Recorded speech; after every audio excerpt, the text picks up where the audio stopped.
protéines végétales peuvent remplacer les protéines animales? Alors tout d'abord, on va définir ce qu'est une protéine. Une protéine, c'est une chaîne composée d'acides aminés. Ceux-ci sont apportés par l'alimentation et peuvent être soit d'origine animale, la viande, le poisson, le lait, l'œuf, soit d'origine végétale, dans tout ce qui est pois chiches, haricots, tout ça. À toi, Jamy. Les protéines sont essentielles à la vie des cellules et elles ont chacune un rôle spécifique. La kératine sert à faire pousser les cheveux et les ongles et la lysine à réguler le taux de sucre dans le sang. Les protéines végétales sont composées des mêmes acides aminés que la viande. Par contre, contrairement à la viande, acides aminés sont incomplets. Elles ne les ont pas tous. Alors aujourd'hui, vous l'avez bien compris, on va parler plus particulièrement des protéines végétales. Pensez-vous qu'on puisse remplacer les protéines animales par les protéines végétales? Alors oui et non. Dans un cadre culturel donné, par exemple, il y a les hindous qui ne mangent pas du tout d'animaux, mais c'est une culture ancestrale qui date, qui est millénaire, et du coup, ils savent combiner les aliments pour pouvoir avoir les bons acides aminés.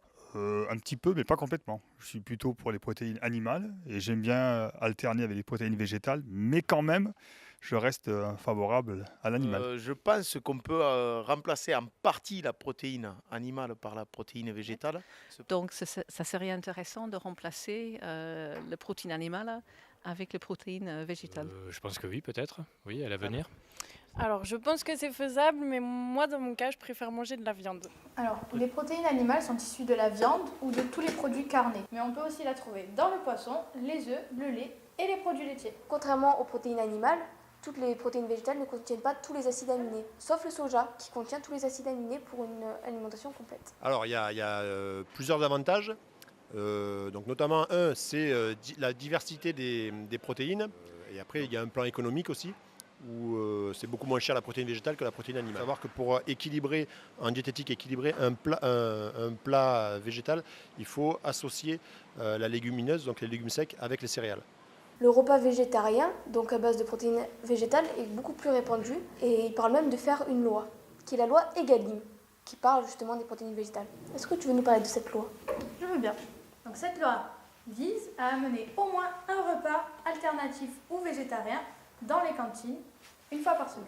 On leur a expliqué, en fait, il y a toute une pédagogie là derrière, c'est qu'on leur a expliqué qu'on leur mettait des protéines végétales donc, pour améliorer la qualité des autres aliments. C'est-à-dire que quand on met des protéines végétales, on va à côté, avec les économies engendrées, on va mettre de la viande de meilleure qualité. Que ça diversifie un peu leur alimentation et ça participe aussi au fait à leur éducation culinaire. On est dans une école, donc le principe c'est éduquer. Vu qu'on travaille beaucoup en bio, pratiquement en fruits et légumes, on est pratiquement à 100% bio, forcément on respecte les saisons. Donc, mais c'est quoi finalement un repas végétarien? Eh bien, on va répondre ensemble à cette question. Un repas végétarien, c'est un régime alimentaire. Le régime végétarien va autoriser le poisson, les œufs, le lait comme protéines animales. Contrairement aux végétariens, eux, qui suppriment tout ce qui est en provenance animale, c'est-à-dire tout ce qui est cuir, fourrure, mais aussi tout ce qui est œufs, lait, poisson, viande, donc vraiment tout ce qui provient de l'animal. La loi Egalim encourage les cantines à proposer au moins un repas végétarien dans la semaine. Mais aucune cantine n'est obligée de le faire et s'ils veulent faire plus d'un repas végétarien, ils peuvent. On va faire un gâteau au chocolat et haricots rouges. Bien sûr, il nous faut des haricots rouges, des œufs, sucre complet. Là, on a du chocolat en poudre, de sucre et haricots rouges mixés. Sucre et haricots rouges, on y met le chocolat. Ça a la même consistance qu'un gâteau. Hein. Et on a notre gâteau. Allez-y.